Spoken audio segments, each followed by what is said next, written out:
Hello and welcome to the Bendy and Strong podcast. This is the podcast where we talk about strength training if you've got Ehlers-Danlos and joint hypermobility. My name's Annie, I'm your host. I'm an exercise scientist, strength coach, a 4-time national champion powerlifter. I used to compete in bodybuilding and I have Ehlers-Danlos and ADHD. I've also got probably MCAS. I've been diagnosed with POTS and that whole cluster of things. So I get it. So today we're going to be talking about how to get started from scratch. So this is the approach that I have taken with some clients over the years who've come to me with Ehlers-Danlos wanting to get started. So I thought I would share this here. I've already made some shorter videos about it, and I've actually done a presentation for my alumni network on this exact topic, which is what I'm taking this podcast content from. So if you see me looking over here at my computer screen, that's where I'm getting the information, my notes from. But I think it's a really important topic because so many people out there are told strength training is good for you. Thankfully, these days, that's the message. It used to be avoid strength training, but it's changed now. So people are saying strength training is good for you. You need to get stronger, but there's no information on how to get started unless you go to what I would call a regular coach, someone who doesn't understand Ehlers-Danlos and hypermobility, and you might go to them and just end up hurting yourself. I'm not saying that everyone's going to get hurt from going to a regular coach, but the experience that I've had from some people who've come to me have said that that's what they've done and that's what's happened. And there's not a lot of information out there on how to get started. There seems to be this just assumption that you can just get started and then once you're in, you're good. But how do you get started in the first place? So that's what we're going to cover today. So before we get into the topic, I'd have to give the usual disclaimer, which is none of this is medical information. This is just a discussion, hopefully something to spark some ideas. It's important that you get medical clearance before you exercise. Make sure you go to a doctor who's good and who understands how beneficial exercise is for the Ehlers-Danlos body. I do recommend working with a physio or a coach who understands Ehlers-Danlos and hypermobility as well. That can make a huge difference. If at any point you start exercising and the exercise is causing you pain or a worsening of your symptoms, that's something you should consult someone about as well. Now, when I say consult someone, it's not just about consulting anyone. Unfortunately, there are some doctors out there who don't understand the benefits of exercise, who don't understand Ehlers-Danlos, and definitely there are some who don't understand the benefits of exercise for Ehlers-Danlos. So I would recommend that you consult someone who's open-minded, who has actually a background of exercising themselves, and someone who is staying up to date with current research, of course. Okay, so let's get started. So someone walks through my gym door who says, hey, I've got Ehlers-Danlos, I want to start exercising. I've never done any training before. Obviously, we're going to sit down, we're going to have a chat, we're going to find out more. I'm going to find out more about them, what their goals are, what they want to do, what they can't do, experiences they've had in the past, etc. Once we've done that, I'm going to run them through some basic movement assessments. Now, I'm not going to be able to show you that here from my desk through your computer screen. So let's skip ahead from that. Once I've kind of got a bit of an idea about how they move, the first thing I'm going to do is I'm going to give them some, what I would label as warm-ups, but they are actually exercises, but they are probably the lower load level of the exercises. And the goal is in the long run that these exercises will form the basis of the warm-ups for the rest of the training. So first step is get some warm-ups under your belt. Now, what do I mean by this? So I teach this in my Bendy and Strong course, and no, I'm not just trying to shamelessly plug my course. The reason I came up with the content as I did is because I think it's the stuff that's the most important for people to learn with Ehlers-Danlos and hypermobility. So we go through this in the Bendy and Strong course. I do have actually one of the videos from some of the exercises that I share for the upper body. I've got that on my YouTube channel, so you can go and have a look there. But these are small activation exercises to activate the stabilizing muscles around our different joints. So for our shoulders, it's a lot of shoulder blade stability movements, maybe a little bit of rotational stuff as well, but really focusing in around the shoulder blades. For our midsection, we've got a lot of ab stuff. We've got some proprioceptive exercises. We've got some movement drills, so some dynamic movement drills where we're actually recruiting the muscles through our midsection. For our lower body, we've got some glute exercises, hamstrings, calves, ankles, feet exercises. And these ones are basically targeted at the muscles that we tend to have underdeveloped with Ehlers-Danlos and hypermobility. This is a broad stroke statement, but we do see patterns with EDS and hypermobility where people tend to have certain muscles that are quite underdeveloped and other muscles that are quite well developed. For example, I'm sure we can all relate to having very strong upper trap muscles. However, some of us might struggle to engage glutes with anything that we do. And I know that there's a lot of discussions in the fitness industry these days about whether there is issues with engaging glutes. I personally just think anyone who's having that discussion hasn't really worked with the hypermobile space exclusively very much, because yeah, it's definitely a thing for us that we might have certain muscles that are constantly over recruited and certain muscles that are chronically under recruited. So a lot of the exercises in this warm up are about recruiting these under recruited muscles and just teaching them how to work, isolating them, then integrating them in with other exercises. So this warm up is super, super important. And like I said, if you want to know more about it, I do teach it in my Bendy and Strong course. If you can't afford to do the course, there's free and discounted spots available for those who need it, although I have made it quite cheap for anyone who wants to do it. But yeah, it's not something that I can just sort of go over in 5 minutes. It's something that we need to actually run through. But like I said, there is that upper body warm-up video on my YouTube, which you can go and have a look at to get some ideas of what I mean with that. So the first thing is I will get someone to do some of these warm-ups. The goal of this is that we are getting you to start to use these muscles. We're building up some stability, but we're also getting you moving with some low load exercises. So when a client comes to me, I'll often just start off with these warm-ups, do them for 1 to 2 weeks, maybe the first couple of sessions. If they're coming to see me once a week, it might be 2 sessions that we go through them. And I might even tell them, the first session I'll usually say, don't stress, no homework, just go away and just rest. Second session, I might say, hey, I'm going to give you some of these exercises as homework now, that you remember them a little bit more. I'll often film them doing them with my instructions, so they have that video to look back on. But the idea is that we're slowly dipping our toes into the water of exercising. So why am I doing it like this? Why am I starting out with some very easy exercises rather than just diving straight into the deep end with a full program to start with? There's a couple of reasons. So one of the reasons is that we are wanting to make sure that we start exercising without flaring anything up. So I don't know this person yet. I don't know how they respond to exercise. Quite a lot of us with Ehlers-Danlos and hypermobility also have mast cell activation issues. So exercise itself can be a trigger. Stress can be a trigger. The bigger the stress, the bigger the trigger.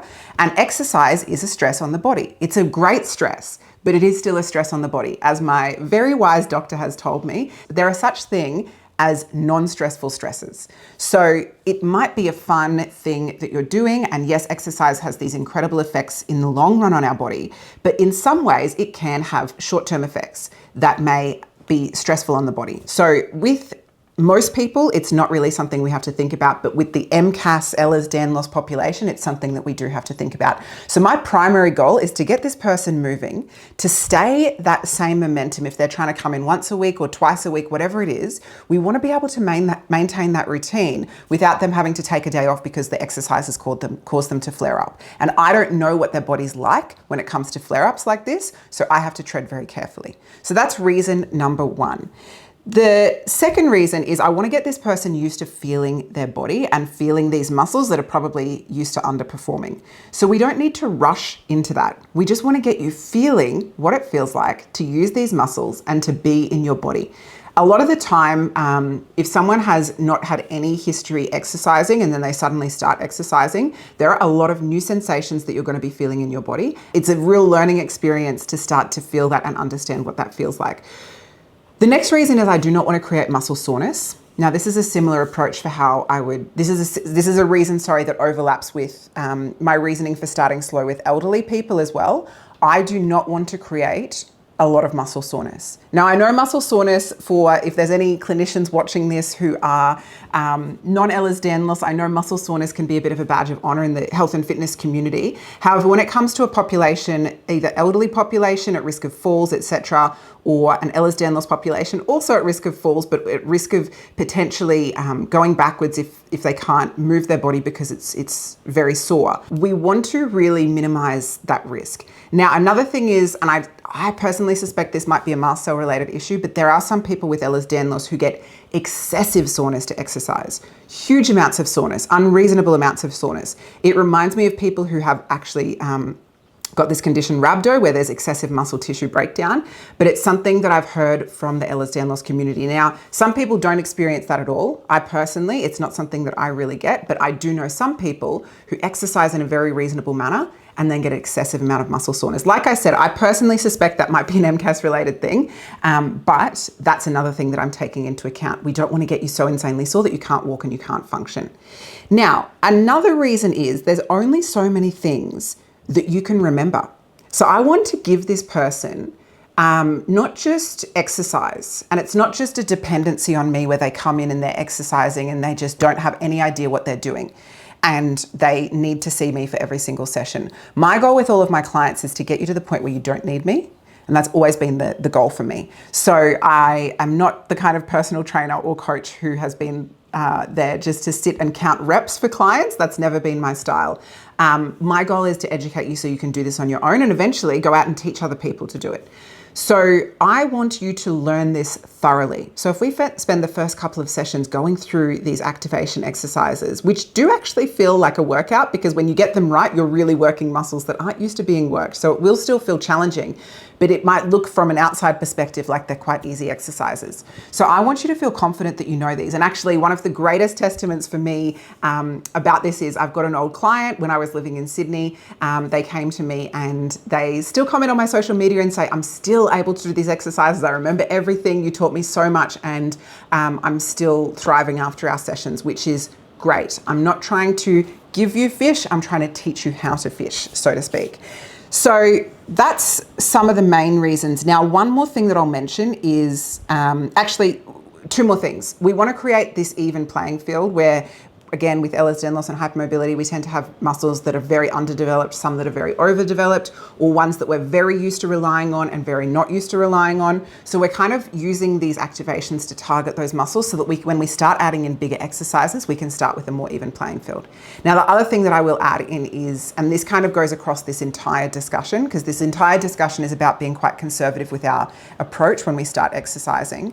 And that is that there's this amazing, wonderful thing called beginner gains or noob gains, depending on who you ask. I'm jealous of beginner gains. I do not have them anymore because I've been lifting for so long. But basically the idea is when you first start training, it's not this slow acceleration of results. When you first start training, you usually get a very steep increase in strength, in muscle recruitment, in all of this stuff. So it's very common to have someone, especially if you're coming in and teaching them how to get strong, to get very strong very quickly, and then it sort of starts to plateau off. So beginners, it's very common to gain 10 or 20 kilos of strength in an exercise over weeks and months, whereas an advanced lifter might spend a whole year just to get a 2.5 kilo or 5 kilo increase on their personal best for an exercise. So that's something else to take into account. We don't actually have to play all of our cards at once. This is something I remember talking about a lot with a mentor of mine, Sebastian Oreb. He would talk about don't play all your cards at once. And what we want to think about is doing the most with the least. So let's not just go out and just blast everything, doing everything as much as we can. Let's actually do, okay, this one little thing so that we've got all this extra room to move and we're still getting great results from these little things that we're doing. And you can still get great results from just starting off with these warm-ups. So that is the start. And what I would recommend, so if you're thinking practically, what does this look like? So again, having a look at that video that I've got with the upper body warm-ups, and then I've also got midsection and lower body warm-ups that we can do, and I teach those in my course. You might start off with doing this for 1 to 2 weeks, just starting off with the warm-ups for 1 to 2 weeks. You might need to do it for longer. Something might happen in the meantime. You might get a flare-up, you might get whatever else, or you might find actually these are really good exercises and I can just progress with these for a little bit longer before I start doing something else. That's all completely fine. So 1 to 2 weeks, possibly longer.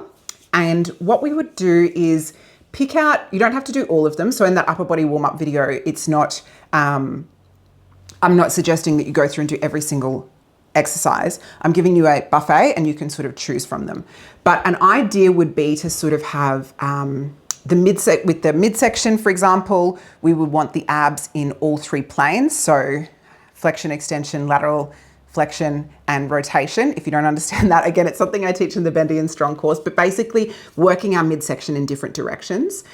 For our upper body, we want a lot of shoulder blade stability. So we want to do at least 1 or 2 shoulder blade stability exercises, whether it's retraction, protraction. There's a great example, something like the Lock Big 3. It actually does quite a few different movements in that. So that's a great place to start, something like the Lock Big 3, something to work your lats, something where you're gripping onto something, so holding onto the weights in some kind of a way, because that's going to start training your hands and your wrists and things like that. Maybe some shoulder rotation as well, an exercise or 2 exercises with that. And then the glutes for our lower body is very important. We want to start activating our glutes, getting a little bit of stuff in with that, and finding an exercise that we actually do feel our glutes working with, and maybe some exercises for our feet and our ankles or calves. So it's about, that's sort of the kind of overview of the list of how the warm-ups which ones I would choose and what you can sort of choose from. With these exercises, for example, with the upper body video that I've got, you can sort of just go through and play with them, like spend a session, go to the gym. Obviously, make sure you're cleared to exercise. If you've got any shoulder issues, make sure you've talked about your physio, this with your physio as well. But go through and sort of play with the exercises. If anything hurts, if anything really clicks and clunks, that's probably not the right exercise for you, or maybe we need to adjust the way that you're doing it. But we don't want to push through pain with these exercises. But just find some, and usually they'll feel good. This is the awesome thing about strength training with Ehlers-Danlos. Our bodies are so responsive that they're looking for something to feel good. And once they find something that feels good, they really let us know. So if they feel really good afterwards, if you feel strong and stable after doing them, that's a great exercise for you to do. So the first session might just be a bit of playing around with some of these exercises. And then you might go on to, in the next session, repeating some of the ones that felt good. For a couple of sets, 1 to 2 sets, maybe a couple more if you feel like it. Don't overdo it. There's no rush to do a huge amount here. We want to walk out of the sessions, not crawl out of the sessions. And with some of these exercises, you might find that you can do them every day or every second day. Sometimes I have people say to me, if I don't do them every day or every second day, my body doesn't feel great. But for some of them, you might find just 1 or 2 times a week is okay as well. So we want to go, again, not rushing into things, not doing it diving in the deep end. We just want to sort of tiptoe in. So if you did a couple of these exercises 1 to 2 times a week, that's completely adequate for this stage of this beginner training. So we're just trying to walk slowly into the water, not dive in. And another very important thing is that we view this phase as an exploratory phase, not as I have to get results, I have to do this, I have to do this. It's about exploring and figuring out more about your body. Now, I will add in that for some of you, you will be able to do some extra stuff from the start. For example, if maybe you haven't done strength training before, but you've got a history of being an athlete, or you work a very physical job, so your body is very strong, or maybe your Ehlers-Danlos isn't quite as bad as some other people's. So in that case, you might actually be able to add in 1 or 2 exercises and sort of skip ahead to the next second stage, which I'm about to talk about. But if you can't, if you just want to stick with the warm-ups to start with, that's also completely fine. These warm-ups are strengthening. They're not going to make you weaker. They're not going to make you go backwards. These are actually adding strength to the body, which is why I love taking this approach. So that was phase 1. That was find warm-ups. And also I will add one more thing onto that, which is that once you've got those warm-ups and you know what works for your body, those will actually in future phases become warm-ups. Right now in the first phase, they're still exercises that we're doing. We can call them exercises rather than warm-ups. But in the second, third, fourth phases, you're going to actually be able to use those as activation warm-ups. So it's great to actually start to get to know them, start to get to know how your body feels when you actually do them. Okay, so let's go on to phase 2 now. So with phase 2, once we've done a week, 2 weeks, 3 weeks, 4 weeks, whatever it is with just the warm-ups, you might start to feel like, my body's ready for something else. And that's usually when it's time to go on to the next thing. The next phase, what I would suggest, and this is how I've approached it with clients of mine in the past, is that we add in just 1 to 3 exercises. So it might be 1 upper body exercise and 1 lower body exercise.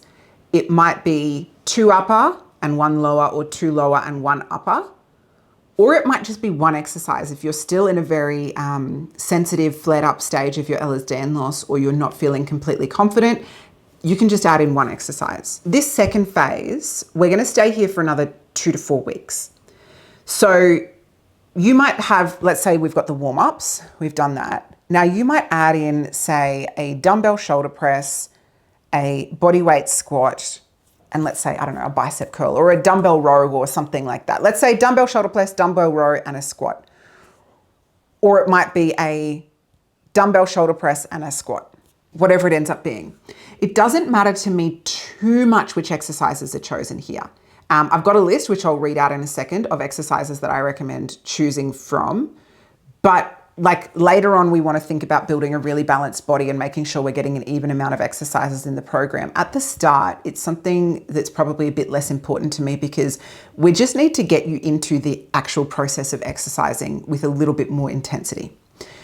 So the goal in this second phase is there's two things really. Firstly, to increase your tolerance to moving without flaring you up. So think MCAS, like I've already mentioned, a lot of us have it, mast cell activation syndrome, or if it's not fully diagnosed, it might just be that we know that we have mast cell issues. You might find that around the weather, your symptoms get worse. Around your menstrual cycle, your symptoms get worse. You might find that around stress, your symptoms get worse, or that you have rashes or weird unexplainable symptoms. Again, I always recommend the book Never Bet Against Occam. It's an incredible book to learn about how mast cells can affect your body. And just understanding again that exercise can be a stressor. So we don't want to set things off. We want to keep an even keel, and we want to have a lot of, we want to have space between where our absolute capacity is and where we're actually working. Because it's not just exercise that can be a trigger for MCAS, it might be weather changes or menstrual cycle. And we are making sure that even if the weather changes and you get a flare up from that, that the exercise is still not going to make you hit your full capacity and get you really sick. So we want to have a lot of wriggle room basically. So the goal here is to slowly get your body used to an increased demand without flaring you up. So we're actually going to be slowly increasing your tolerance window here. The second thing is to obsessively learn new exercises. And now I know most of us listening to this have ADHD and or autism, because that's a really common comorbidity of HEDS. And I know it's said that it's not everyone who has it, but I have not really come across many HEDS people who don't have it. In fact, I can't think of anyone who I have come across who doesn't have ADHD and or autism, whether it's diagnosed or undiagnosed. So this is a really common thing with the hypermobile and a HEDS community. And I'm not sure if they're comorbidities of the other subtypes of Ehlers-Danlos, but I know the HEDS community is by far the most numerous in terms of, the 1 in 300 instead of the rarer subtypes. So most of the people listening to this probably have the HEDS anyway, and ADHD and autism is actually our superpower. So you get to obsess over something here, which is what we love to do. You get to obsess over learning some new exercises. Video yourself doing the training. Watch online tutorials. Read about the exercise. You can even read research on the exercise if you want to. We are going to become authorities on these exercises, okay? This is the goal. We're not rushing through this. We're taking our time to do it properly. Anything worth doing is worth doing properly, right? So in this phase, what it might look like is you might have 1 training session per week or 2 training sessions per week. Now we're still doing the warm-ups, and it's probably okay to keep whatever frequency you found works for you in the warm-ups, whether it's every couple of days or every second day, or for some of the lighter ones every day. So you might do your upper body warm-ups on Monday and your lower body warm-ups on Tuesday, and vice versa, so that you're rotating through in some kind of way. That might be every day, or you might find that you need rest days. Whatever it is that you've found, you can probably keep that up. As long as you're not finding the warm-ups too challenging, but hopefully over those weeks that you've done phase 1 of just the warm-ups, you've actually adapted to them so that your body can handle it a little bit better. So it's ready to add in something new. So in this phase 2, we're keeping roughly that warm-up frequency, but then we might add in 1 to 2 training sessions per week where we do these other exercises. So if you're doing, say, a dumbbell shoulder press and a dumbbell squat, or a bodyweight squat with, whether it's just body weight or just with a dumbbell just holding off your chest. So you might go in, and on those days, you might turn your warm-ups into a little bit of a workout as well. So you might do all of your shoulder, upper body warm-ups, and then do your shoulder press exercise, and then do your, on another day, do all of your lower body warm-ups, and then do your squat, adding that in. So we're actually starting to add in some, I guess, applied exercises, or some bigger exercises, or some people might call them real exercises, whatever we want to call them. These movements that are a bit more demanding on the body, and they're actually starting to integrate us into the typical way that people approach strength training, which is these bigger exercises. So How would you do it? Like I said, 1 to 2 training sessions per week with these exercises, 2 to 4 sets each. And I would probably recommend to keep the reps lower, on the lower end, so under 8. Not that there's anything terribly wrong about going over that. It's just a safer space for us to be working in when we're starting out. Lower reps means that we can focus a little bit more, then take a break, then focus a little bit more, take a break. We're not at risk of getting fatigued throughout the exercise and our technique breaking down, etc. And also lower reps means that we could potentially do another set or an extra set, and then that gives us another chance to film and then watch back on our exercise, film and watch back on our exercise. So this is all about learning and perfecting the skill of lifting. This is not about getting your heart rate up. This is not about feeling a massive pump after the exercise. This is not about feeling squeezing muscles or whatever. This is about learning the skill of moving well, which is why you're obsessing about the technique. We're doing a rep range and a rep protocol that is more geared towards skill acquisition. And we're not overloading you with a lot of new exercises. We're just doing 1, 2, 3, maybe 4 if you're a bit more advanced exercises in this phase. And we're sticking with those exercises week after week throughout this phase. So roughly 2 to 4 weeks is phase 2. You will do the same exercises week after week, as long as they're not causing you pain or any kind of disruption. If the exercise causes you pain, then maybe we want to find another exercise.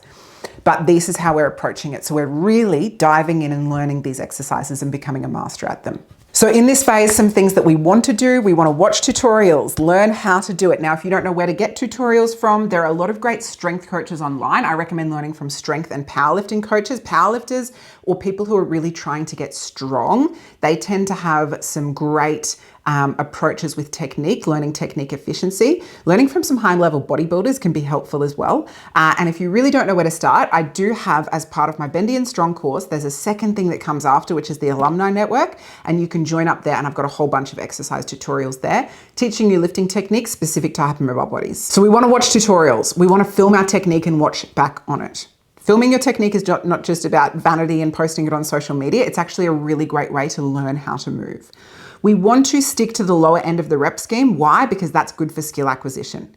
Skill acquisition, we want to learn a little bit and then take a break. A little bit, then take a break. It's this term distributed practice. So we're actually not just doing it all at once, we're doing a bit and taking a break. It's like when you're learning a new language or learning anything new. Sometimes the best thing you can do is actually go away, do something else, come back and look at it again. Now in the gym, we're not going to go away and do something else, but we do the exercise, then we take a break. Then we come back and try it again. And we're not getting super fatigued in these sets that we're doing either, because that doesn't lend itself super well to skill acquisition either. We're going to keep the warm-ups in. We've established these safe exercises that you can do. It's awesome that you've got those, and they're going to help you as we add in more and more exercises. And also what you can do is start to load a little. So in the first week, we wouldn't want to be going heavy with these exercises. It's about feeling around and seeing which ones we can actually do. Second week, we're going to repeat that and build on the skill a little bit more. Week 3 and 4, or if you extend this phase out a little bit more, we can actually start to load up a little. Now, we don't want to go to failure or pushing until our technique breaks down, but we do want to actually feel like it's challenging us a little bit and like we've actually experimented with progression and seen how that feels on our body. But what we don't want to do in this phase is do too much or progress too aggressively. Remember, our goal here is to stay unflared up and to slowly increase our tolerance to exercise and also to really learn the skill of these movements. So I mentioned that there's a list of some of these exercises that I'd recommend. Here are some of them. Just an example, this is not magical list. It's not, peer reviewed or anything like that. This is just something that I would suggest as a strength coach. Some of these might be a good place to start. For some of you, they won't be the best exercises, and maybe one of them would be good, but not this other one for you, and for someone else, this one might be good, but not this other one. But this is just a basic list of exercises that you could start with. So for upper body, a cable or a machine row, a dumbbell row, a lat pull down, a dumbbell shoulder press, a dumbbell bicep curl. Push-ups against the wall. I wouldn't be doing push-ups against the floor just because they're probably a bit more of an advanced exercise and one that we don't have much ways to modify. So push-ups against the wall could be something, or any of our upper body exercises performed as an isometric. So isometric means you do the exercise and hold halfway through. That's probably something I'd do more under supervision, but that's just for some coaches out there if they're listening to this. But the other exercises, yeah, awesome place to start. For the lower body, something like a body weight or a goblet squat. Goblet squat just means that we're holding a weight, whether it's a dumbbell, kettlebell, plate, just off the chest instead of having a barbell on the back or whatever. Kettlebell deadlift is a great one. It's just pick things up off the ground. It's very easy for a lot of people to do without thinking too hard. Body weight calf raise, if you can do those. Something like a leg press, squat to a box or a sit to stand. What's the difference? A box squat is where you start and then you sit down to a box or a bench or whatever it is. You sit on it, then you stand back up. Whereas sit to stand, you start seated and then you stand and sit back down. And so it's just different order, basically. One of them you go from top down top and the other one you do bottom up bottom. Or something like a leg extension. Now, you could go to doing something like a hamstring curl. Hamstring curl is probably, for some people, it's completely fine. For other people with Ehlers-Danlos and hypermobility, it can be a bit problematic, but it's another option as well that you could do. So here are some exercises. Again, it's not an exhaustive list, but they are some that you could potentially pick from. So just a reminder with this, we are staying on the same exercises for a couple of weeks. We're getting obsessive about learning technique. We're making sure we don't flare up. And we're slowly increasing the volume and or frequency or load. So we're slowly doing some things over that time to make it a little bit more challenging. So you might start off with just one set of each exercise in the first week. And then in the second week, you might increase some of the exercises up to 2 or 3 sets. So we're slowly adding a little bit more in, or instead of increasing the sets, you might go slightly heavier. So slowly making it a little bit more challenging. And the goal here is to skip out of every session, do not crawl out. Skip and sing and click your heels, but don't crawl out of these sessions. So I've actually got a sample of what this might look like, and I'm going to turn my computer screen around to show anyone who is watching on video. And for those listening on the podcast app, I can just describe it to you. So a sample of how this phase 2 might look like if you're doing 2 days in the week. Day 1, warm-ups, then upper body A exercise, then lower body A exercise. So it might be, like I said, a shoulder press, lower body exercises is squat. Day 2, which would be not immediately Monday, Tuesday, you would leave a couple of days between them, say Monday, Thursday or something, Monday, Friday.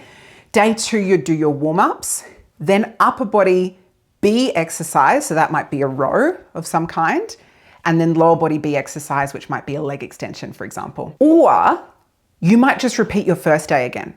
So upper body A, dumbbell shoulder press and dumbbell squat. And then in your second day, you might actually do the same exercises again, depending on how you've actually sorted this out, depending on whether you're doing 1 exercise, 2 exercises, or 3 exercises. So there is a lot in this that is up to you as the person who's doing this to figure out what works for you. And I'm also aware that there are coaches listening to this, so coaches using their discretion with their clients. But that's just, that's an optional way to lay it out, basically. Just to give you something to actually sink your teeth into and get an idea of what we're talking about here.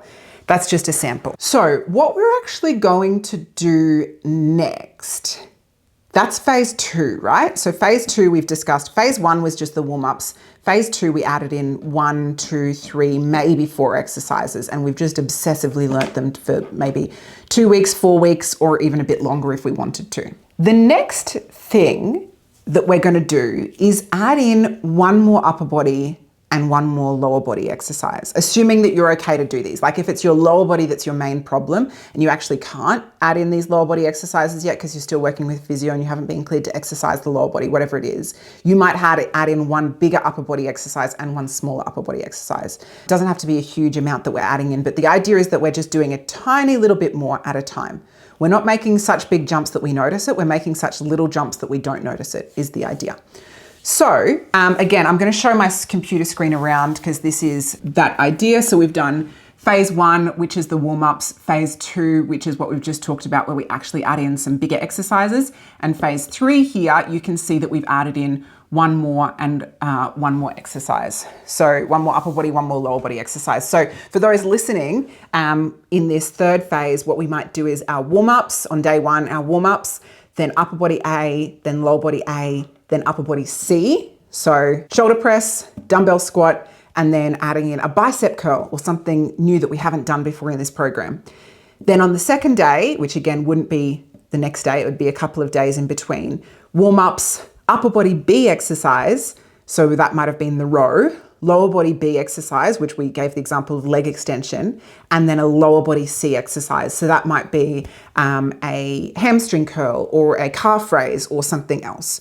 So we're slowly adding in just one upper body and one lower body exercise, assuming that you can actually safely do that. And how would you choose these? Again, I would be choosing from that list. That list is a great place to start.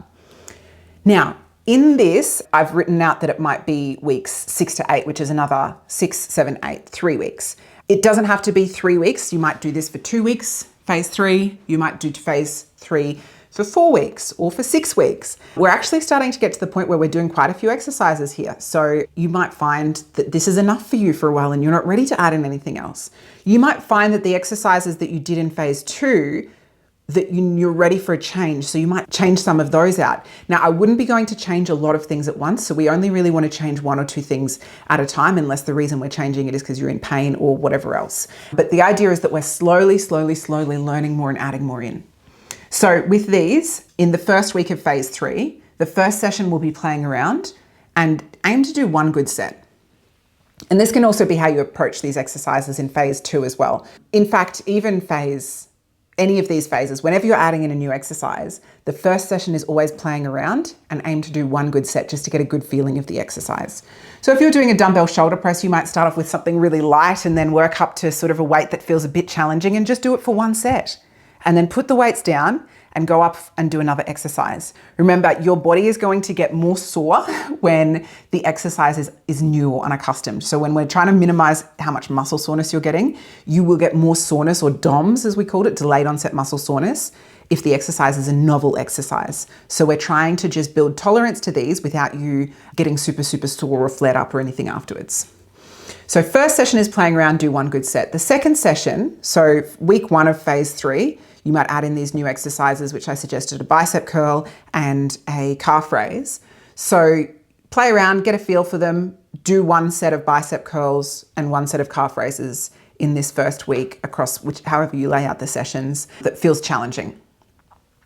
Then in the second week, which will be the second session that you do these, assuming that you're not doing 2 sessions with the 2 sessions the same in the week. So if you did just repeated session 1 as session 2, that's going to be a little different. But either way, in the second session, whether that's in the first week because you repeated the session, or in the second week because you're doing session 1 and session 2 are different, and then next week is just repeating the previous week. That's getting kind of confusing. Hopefully that makes sense. But either way, in the second session, when you're doing these new exercises, warm up to 1 to 3 good sets.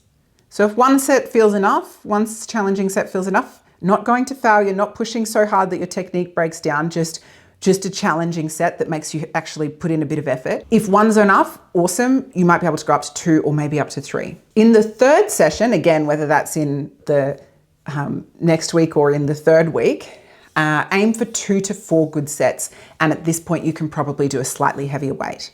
So the way that it would go is in week 1, you do 1 good set with let's say dumbbell curl, you're doing 5 kilos or 4 kilos. Then in the second session, warm up and maybe do that same weight again for 1 to 3 sets. And then in the third session, we can do 2 to 4 good sets with a slightly heavier weight. So we're still progressing it in some way, but it's not necessarily only of a load that we're progressing or only of increasing the amount that we're doing. And again, in phase 3, the goals are the same as they were in phase 2. We want to increase your tolerance to exercise. And now we're actually starting to not only make the exercises challenging, but the whole session now might be a little bit challenging to actually be in the gym for that long. And it's going to have changing demands basically as we change what you're actually doing in the gym. So we're increasing your tolerance to exercise without causing a flare-up.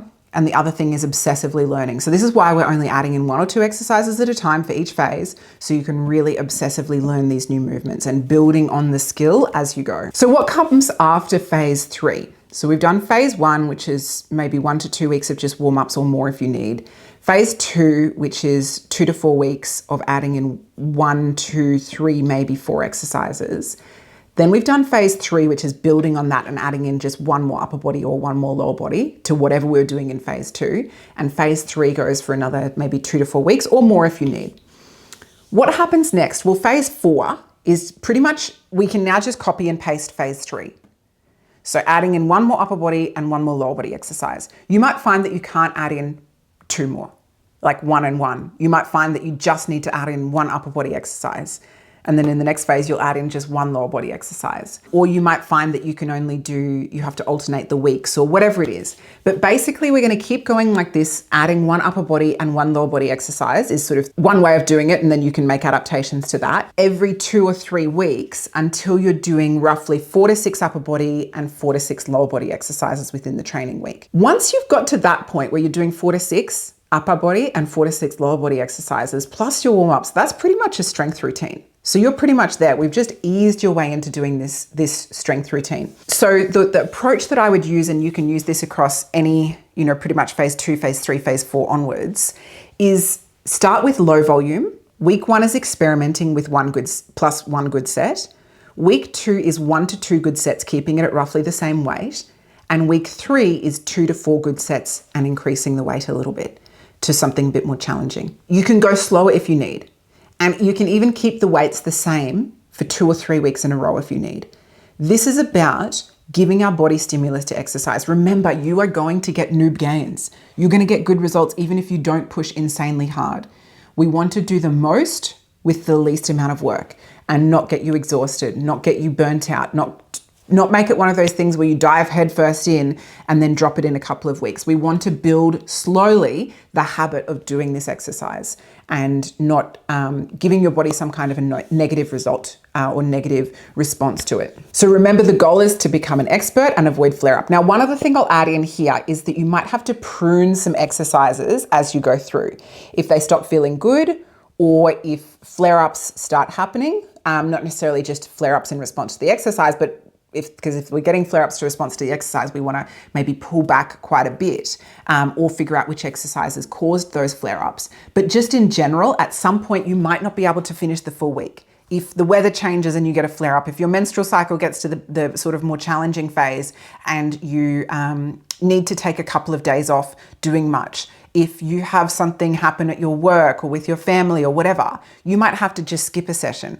And when we do that, we don't want to, especially in this sort of phase of our training when we don't actually have anything big or serious that we're training for, like a competition or something where there's an end date, we can just skip those and not play catch up. Just say, okay, that day was in the past. Luckily, I've got all of this really awesome base that I've built, so I'm not going to go backwards and I can just sort of pick up where I left off. Now, if you take more than a couple of weeks off training, we want to go back to a previous phase and sort of build up slowly again. Because with Ehlers-Danlos loss and hypermobility, something I've noticed is we do tend to have a slightly steeper detraining slope, if we take time off, we do have to take a little bit more time to get back to where we were. So don't just dive straight back in if you've taken more than a couple of weeks off.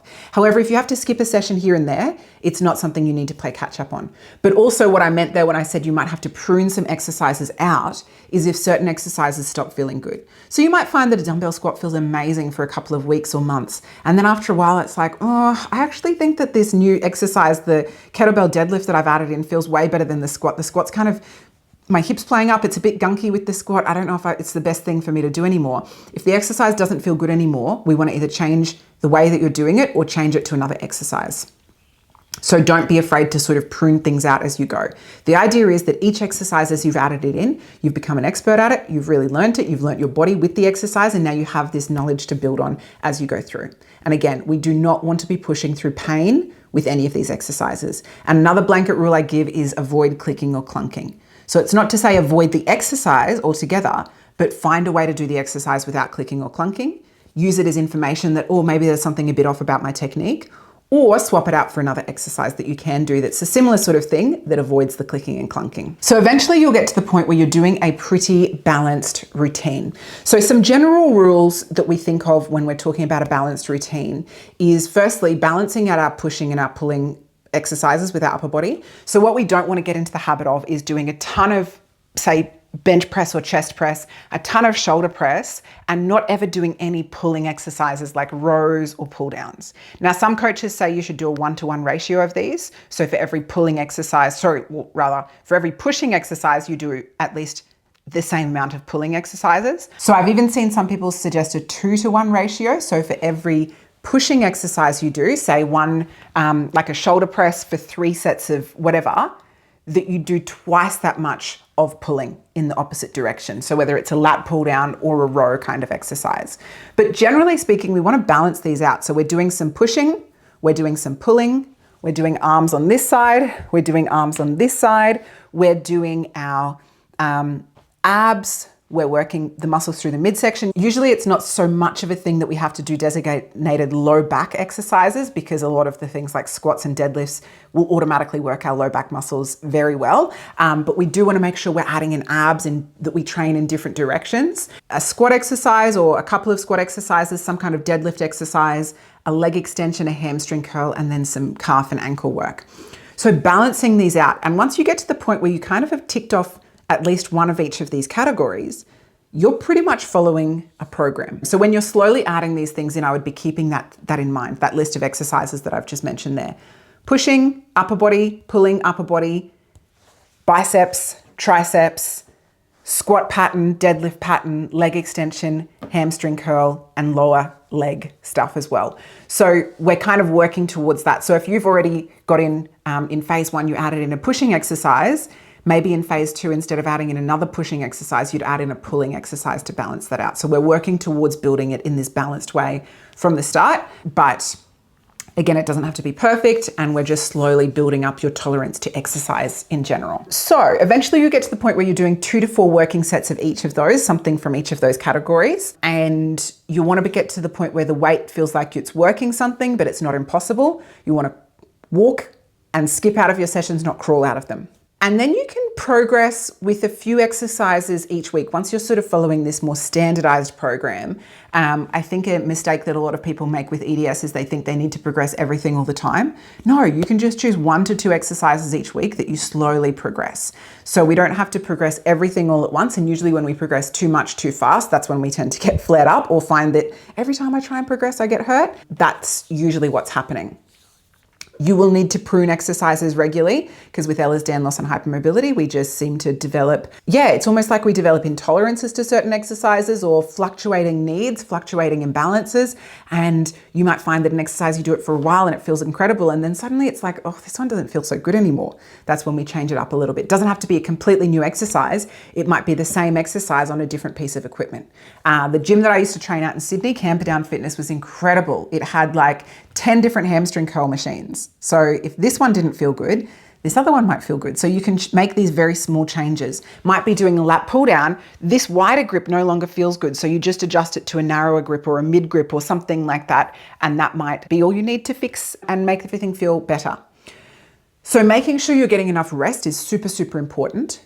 And this is resting between sets, but it's also resting between sessions, and it's also resting overall. So if you're in a very high stress phase of your work, you might pull back a little bit more on training. If you're feeling like you're completely overwhelmed by the bleak outlook of the world right now, you might find that you actually pull back on some of the, consuming doom scrolling or whatever it is, in order to allow your body to rest and recover a little bit more, because you're demanding a little bit more of it from exercise right now. It might be when you're around difficult family members or difficult social settings that you actually take time off after that to completely rest and recover properly, knowing that you're demanding more of your body through exercise. Eating enough is also super important. I'm not a nutritionist or dietitian, so I can't give solid advice on that, but making sure you're eating enough protein, carbs, fats. In order to build muscle, we need to be eating enough. So you might need to adjust your food accordingly, depending on how you were eating beforehand, of course, and what your goals are, whether it's to simply build or whether you want to lose some fat, but also build muscle, or stay the same weight, whatever the goals are. So I'm just going to go back and talk about, this approach is quite slow, and it's not just diving in, because a lot of coaches that I've worked with over the years who don't work with EDS people, when they have a new client coming into them, it's just like usually just diving straight into a program. Week 1, you get a program. They might go through a couple of assessments and things like that, and then just go on a program. Now with Ehlers-Danlos and hypermobility, like I said, we don't want to create a flare up. We want to go slowly so that we're not flaring up whilst we're adding something in. Another thing is, if we do flare up, with this slow approach, we know what's flaring up. And we know that it's when I added this new exercise in. So I went from phase 2 to phase 3. It was the phase 3 that flared me up, not the phase 2. So I might just drop back to phase 2 for a little bit. Oh, lo and behold, the pain that I had or whatever changed in my body is gone. Okay, cool. So I know that phase 2, what I was doing there is safe. I might take a different approach when I come back to phase 3 again. It's a very scientific way, I think, to approach it because it's tracking one variable at a time and really making a note of the changes in the body that you see as you do that. So like I said before, you'll get to the point where you're following a regular program. And once you get to that sort of phase where you're doing roughly one from each of those categories, you can probably follow more conventional training advice then. But this is how to get up to that point. And knowing you all, because I've met a lot of you by this point, knowing you all, by doing this approach and becoming an expert at each exercise as you go through, you'll probably get to the point where you can just coach yourselves and when you know a lot about training and where you know probably more about training than some other coaches out there who haven't taken the same amount of time over the months and years that you will have to obsess and learn. And we're very good at getting good at things. So yes, we're using our autistic ADHD brains as our greatest strength and secret weapon. So just a reminder of some things. So it's not just about like if your goal is to get stronger or build muscle. Yes, those are part of it, but there's other stuff that we want to work on as well. And this slow approach allows us to develop those really nicely. Obviously, we want muscle size. Even if your goal is strength, we want to build some muscle size. We need strength, which is partly like a nervous system thing. It's like a muscular thing, but a nervous system thing as well. So the ability to recruit motor units, the ability to actually ask the right things of our muscles and know that our muscles can deliver them is something that we're developing as we're taking this slow approach. Tendon strength. This is a really important one. This is something that I've heard non-Ehlers-Danlos coaches talk about. Strength coaches who really know what they're talking about, they talk about how the muscles get stronger faster than the tendons do. So you don't want to just rush in and max out when you're an absolute beginner because your muscles might be strong enough, but we don't have necessarily the strength and robustness in the connective tissue. Now, obviously, Ehlers-Danlos is considered to be a connective tissue disorder. So perhaps one could argue that it's even more important for us to really take the time to strengthen everything equally before we think about pushing hard. We need postural strength and ability. We need to train our postural muscles to be strong and adaptable to the task that we're going to ask of them. So we need our upper back muscles to be strong enough that we can do a squat without collapsing. We need our little small stabilizing muscles around the hips, around our shoulders, to know how to actually coordinate themselves to do bigger exercises or to not fatigue early during bigger exercises. So that's why taking this slow approach, it's awesome for that as well. Obviously, we've already talked about the lazy muscles or the chronically under-recruited muscles. Things like grip strength, we need to work on that. And this slow approach, it's going to train that before you get to doing your full program. Cardiovascular ability. This is something, especially if you don't have any training background, getting up your cardiovascular ability to actually make it through the session is important. Coordination between our muscles and then also attaching that up to our sort of cognitive understanding of what's going on. And just in general, a cognitive understanding of exercises. We're really building that out through taking this slow approach. And then of course, reducing the stress load. We're taking into account things like MCAS, etc. So I hope this has answered questions. It might have raised some questions. If it has, please feel free to comment them in the comment section below. I hope that this has given you a bit of a guide. Like I said, there are the warm-ups that I provide as part of the Bendy and Strong course. We also go through some technique stuff in there as well. And I've got the video tutorials as part of the alumni network. Bendy and Strong is always going to be affordable to whoever needs it. It's a 16-week course teaching you the fundamentals of strength training for EDS and hypermobility. I priced it at $25 Australian per week, calculates up to $400 for the whole course. You can pay up front with a 5% discount, or if you can't afford that, I do have discounted spots available. So some people take the course and they pay $5 Australian per week or $7.50 or $15, whatever they can afford. And I do have some free spots available for people who are in a really tough position financially and really can't afford that either. The only thing I say is if you can afford it, please pay it because that leaves more spots for those who need it, basically. So this is sort of adding on to that. So this will be a great podcast for anyone who's taken my Bendy and Strong course, or if you already know about these warm-up exercises, say if you've worked with a strength-based physio or something like that, you might be able to get them to listen to this podcast and get them to suggest some warm-ups that work for you and build into strength training that way. And of course, there are clinicians who listen to this too, who maybe don't have Ehlers-Danlos or do have Ehlers-Danlos and want to learn more about strength training for their Ehlers-Danlos clients. So I hope this one helped for you as well. As always, we don't want to push through pain. We want to train around pain to improve pain. But if the training is making the pain worse, that's not good. And we always want to make sure that we're training in a way that makes our bodies feel better, not worse. And making sure you have supervision if you need it, making sure you have guidance if you need it, clearance to exercise, of course, And yeah, I hope this has helped. So let me know if you've got any questions. I do have, as of this recording, I do have a Bendy and Strong course starting. We run a live cohort roughly every 2 months at the moment. So I've got another one starting in September. So again, some people will be watching this after this has already started, but it will be starting on I think it's the 18th of September, 2025. But roughly every 2 months or so is when we start them. And something new that I'm adding into the Bendy and Strong course now is actually group study sessions. So people have been finding that they get behind on the recordings. The sessions are live, but they're all also recorded.